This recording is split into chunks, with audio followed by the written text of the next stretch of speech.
네, 여러분 반갑습니다. 요즘에 날씨가 그래도 많이 좀 풀렸어요.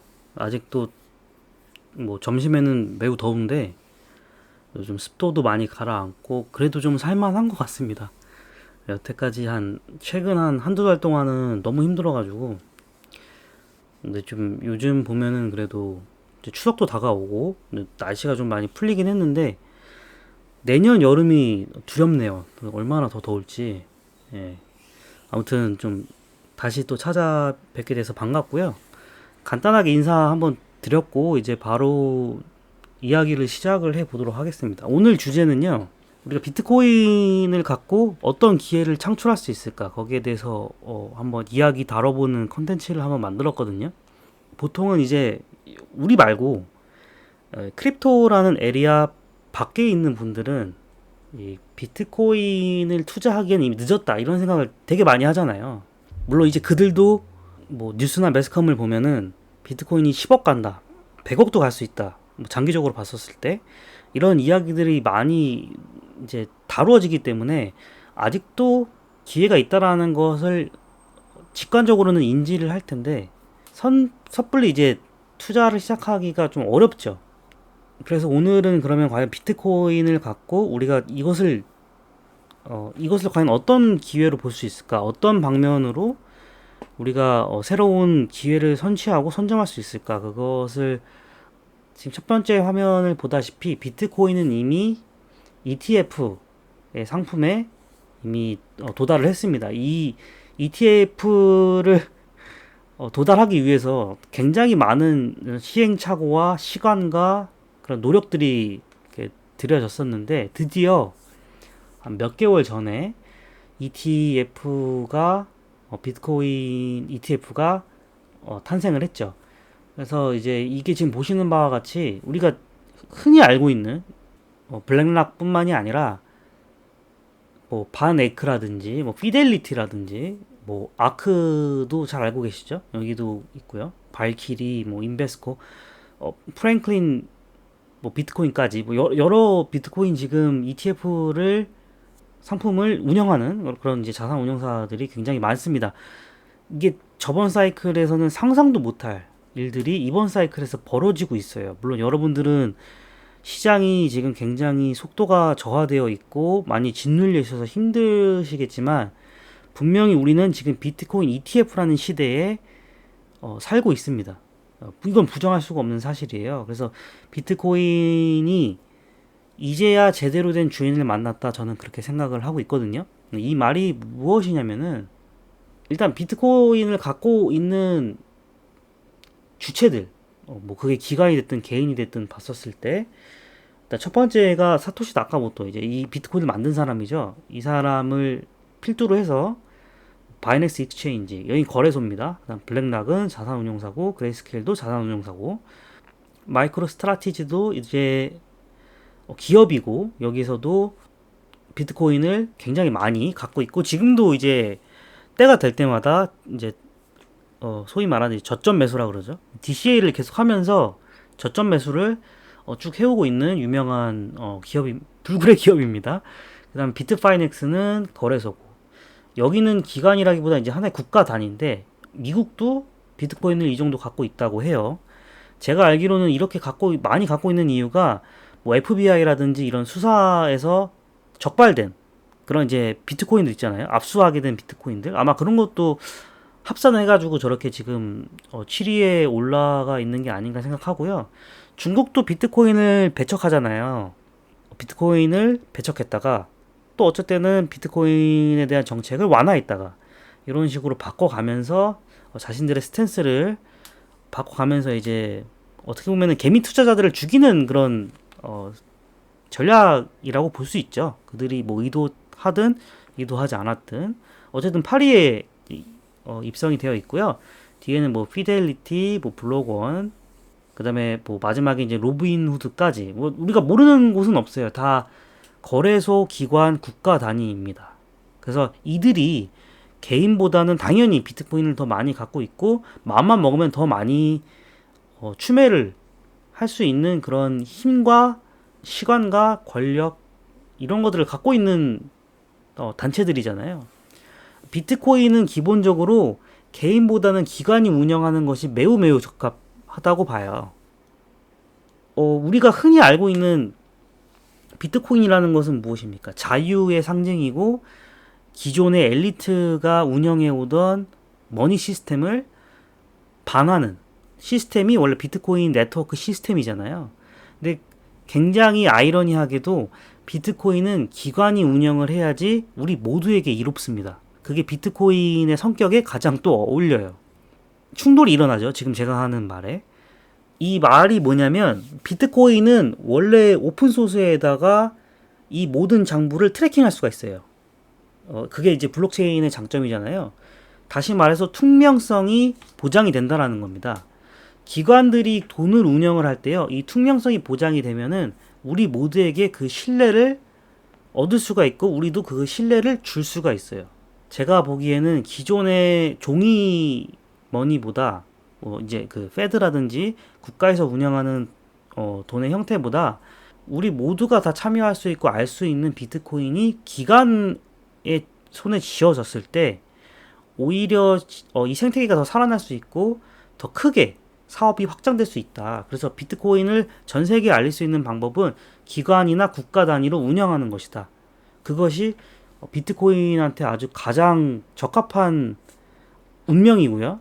기관에서도 이 비트코인에 의해서 더 큰 무대로 나갈 수 있는 서로 상부상조할 수 있고 윈윈이 될 수 있는 그런 컨비네이션이 아닐까 그렇게 생각을 합니다. 현재 이제 가격적인 측면에 봤었을 때는 이제 업비트 그래프인데요. 7,600만 원 정도 해요. 지금 많이 떨어졌는데 소강 상태에 접어든 것 같아요. 여기서 얼마나 횡보를 할지 아니면 더 짓누를지도 모르겠지만 저는 여러분들하고 비슷합니다. 10억, 100억 간다고 생각해요. 이 생각은 꺾이지 않겠죠. 왜냐면 그게 꺾인다면은 여기에 남아있을 필요가 없기 때문에 굳이 더 이야기를 하진 않겠습니다. 근데 이제 피델리티에서는 어떤 견해를 내놓냐면은 거의 지금 1조? 1조까지 앞으로 이제 한 10몇 년 뒤에, 그러니까 아직 시간은 많이 남았어요. 근데 저도 이 말에는 매우 매우 동의하는데 우리 같은 경우에는 문득 이거를 그럼 지금 하나라도 사야겠네 라는 생각을 하긴 하는데 행동에 옮기기가 힘들죠. 지금 돈도 없는 데다가 알트코인의 대부분의 자산이 묶여 있고 또 비트코인 같은 상승률보다는 알트코인 상승률에 좀 치중을 하다 보니까 아마 대부분의 사람들은 이 말에 동의를 할지언정 비트코인을 투자하는 것이 굉장히 좀 쉽지는 않을 거예요. 그래서 아까 말씀드린 것처럼 그래서 기관이 이 비트코인 투자하는데 더 어울린다라는 겁니다. 그래서 오늘 그래서 무슨 이야기를 할 거냐? 그럼 이렇게 상승하는 비트코인을 갖고 우리가 어떤 기회를 창출할 수 있고 어떤 기회를 보고 그것을 취할 수 있을까? 그걸 한번 좀 생각을 해보자는 의미에서 영상의 본격적인 내용을 좀 시작을 할 건데 우리가 골드러시라고 하는 그 미국의 서부 개척 그 황금 시대 이때를 한번 좀 돌이켜 볼 필요가 있을 것 같아요. 이 백그라운드는 내용은 다 제가 생략을 할게요. 이 골드러시가 시작이 되면서 지금 이제 사진에 보시다시피 저렇게 이제 지금 이제 사진에 보시다시피 저게 이제 1800년대 이때 사진인데요. 지금 보시면은 많은 이들이 이제 광산업계의 광부로 금강을 캐고 있는 거죠.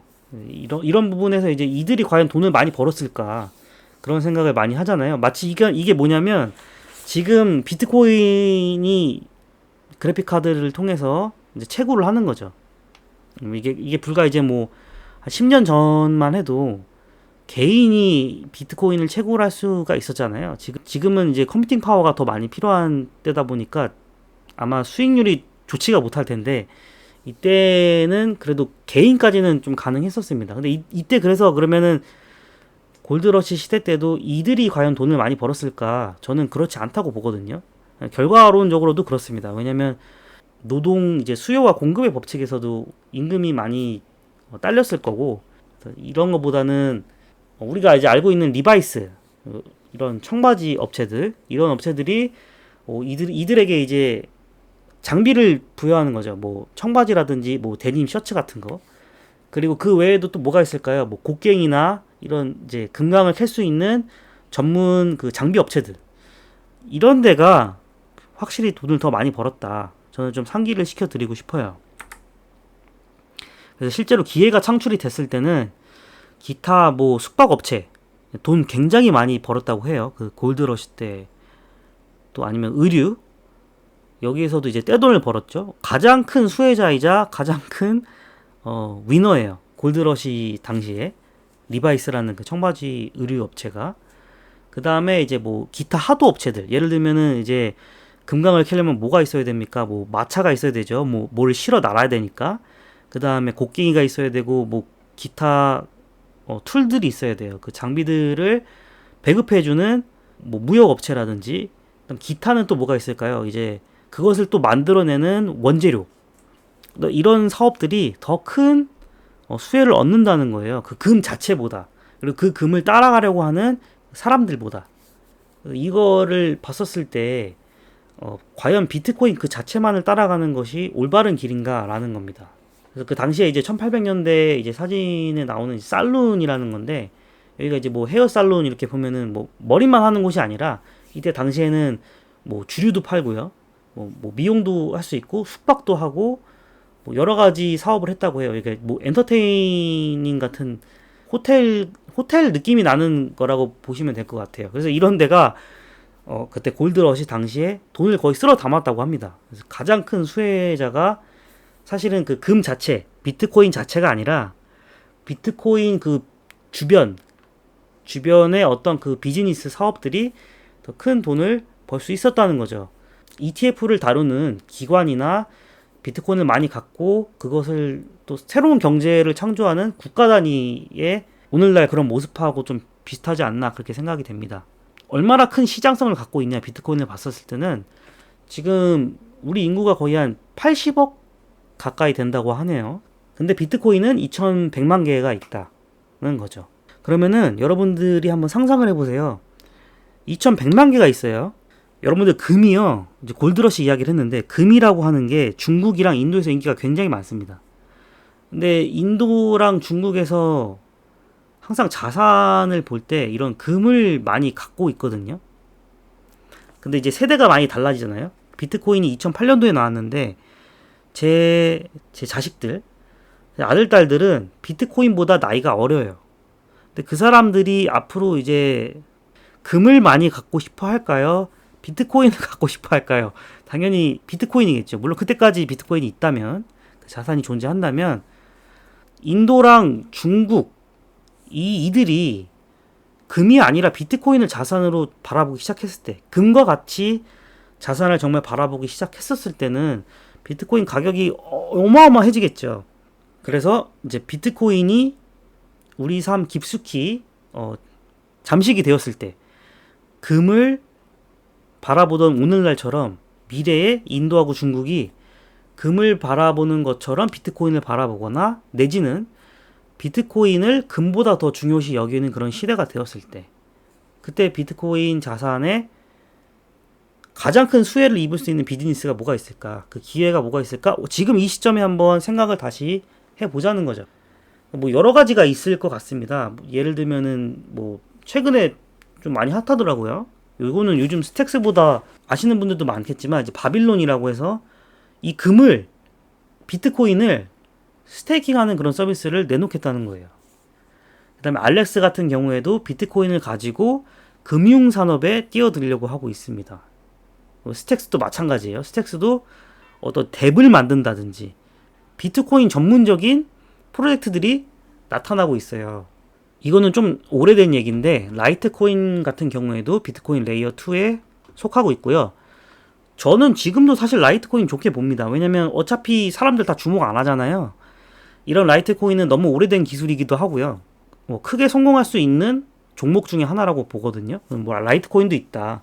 뭐 아무튼 이런 것들이 있어요. 여기에 이제 추가적으로 이제 저희가 알고 있는 BTCFI도 포함이 되겠죠.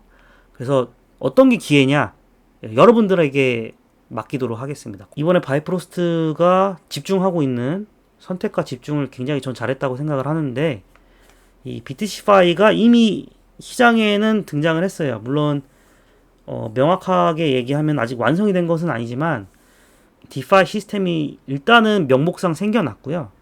그 다음에는 이제 지금 분기가 밀렸는데 뭐 스테이킹이라든지 이 네이티브 비트코인을 갖고 스테이킹을 하고 예대출도 할 수 있는 그런 시스템이 조만간 이제 만들어집니다. 앞서 말씀드린 것처럼 이런 것들은 기관이 운영해야 돼요. 그러니까 여러분들도 물론 하실 수 있어요. 얼마든지 하실 수 있는 시스템이에요. 그러니까 이거는 모두 다 참여가 가능한데 기관 쪽으로 이렇게 붙어서 가는 거 이게 굉장히 저는 큰 이득이라고 생각하거든요. 앞서 말씀드린 골드러시와 비슷한 맥락입니다. 그래서 이게 먹히게 된다면은 앞으로의 방향성은 무궁무진하고 굉장히 크게 열려 있다. 그거를 말씀드리고요. 요거는 조금 약간 번외 얘기일 수 있어요. 근데 저는 가장 제가 좋아하는 거는 바로 이 익명성 코인이죠. 익명성 코인이죠. 네. 갑자기 왜 익명성이냐 그러는데 비트코인은 제가 처음에 말씀드렸잖아요. 계속 지금 똑같은 말 반복하는데 이 영상에서 기관을 위한 코인이에요. 그러니까 뭐 국가 단위 단체가 어떤 그 무한한 신뢰를 얻을 수 있는 것이 장부가 오픈되어 있고 퍼블릭 블록체인인 비트코인이라고 할 수가 있고요. 근데 이제 이 지캐시는 뭐냐면 이것도 이제 퍼블릭이라고 볼 수 있지만 이 모든 내용물, 장부들, 트랜잭션들이 익명성으로 닫혀 있다는 거예요. 그러니까 여기 지금 해적 깃발을 제가 왜 놨냐면은 여러분들 비트코인을 갖고 싶긴 하시죠. 왜냐면 돈을 벌 수 있으니까. 근데 비트코인 자체는 여러분들이 그걸 갖고 있으면 부담이 좀 되지 않으세요? 왜냐면 내 돈이 어디 지갑에 있고 어떻게 옮겨져 있고 어떻게 관리가 되는지 다 보이니까. 그래서 그런 면에서 봤었을 때는 해적들은 비트코인보다는 근미래에 아마 지캐시라든지 뭐 벌지라든지 그 외에도 이제 기타 많은 익명성 코인이 있죠. 뭐 모네로 기타 등등 그런 코인을 더 좋아하지 않을까요? 요런 거 되게 좋아할 것 같아요. 나중에는 비트코인보다 지캐시가 더 크게 상승할 수도 있지 않을까. 이것도 어떻게 보면 비트코인이라는 골드러시의 수혜자가 될 수 있다. 저는 그런 생각을 마지막에 좀 남겨보고요. 아직까지도 이 비트코인에 대한 기회는 여러분들이 생각하기에 따라서 무궁무진하고 많이 열려 있다. 저는 그렇게 좀 희망을 전달해 드리면서 오늘 영상을 마무리하고요. 다음에도 또 괜찮은 정보가 있으면은 전달을 해 드리도록 하겠습니다. 네, 오늘도 고생 많으셨고요. 다음에 또 찾아뵙도록 하겠습니다. 감사합니다.